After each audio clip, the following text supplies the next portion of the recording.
falar sobre os processadores, ainda tem uma outra característica interessante, que são os barramentos do processador. Bem, primeiro deixa eu te mostrar o que seria a ideia do termo barramento. O termo barramento se refere a todo e qualquer caminho por onde as informações trafegam.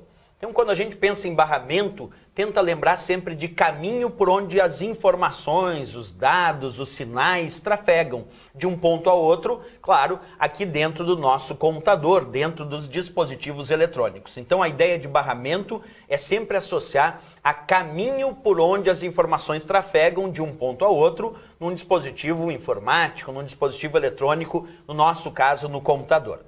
E em relação, então, aos barramentos do processador, quer dizer, os caminhos por onde as informações trafegam dentro de um processador, nós podemos dividir esses barramentos do processador em barramento de dados, barramento de endereços e barramento de controle. Qual é a diferença de cada um desses três tipos de barramentos do processador? Bem, o barramento de dados, o nome já diz, é o caminho por onde trafegam as informações, os dados propriamente dito.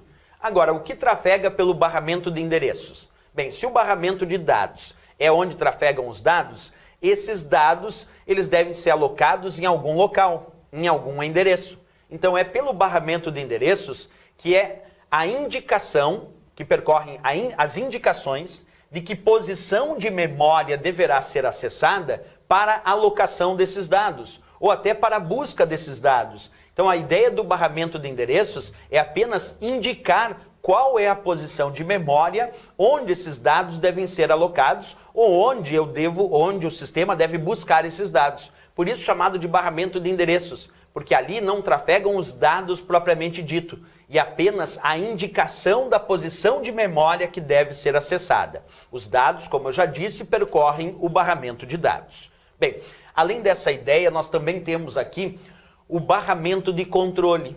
A ideia do barramento de controle é justamente fornecer os sinais de sincronia que sincronizam como esses dados chegarão neste endereço.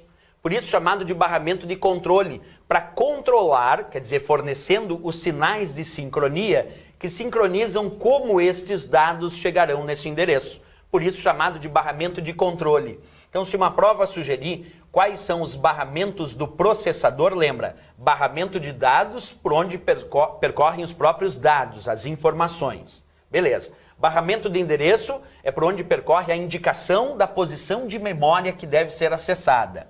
E o barramento de controle é aquele que fornece os sinais de sincronia que sincronizam como os dados devem atingir aquele destino, devem atingir aquela posição. Por isso chamado de barramento de controle. Esses são os três barramentos do processador, também informação importante que nós devemos lembrar em relação às provas de concurso.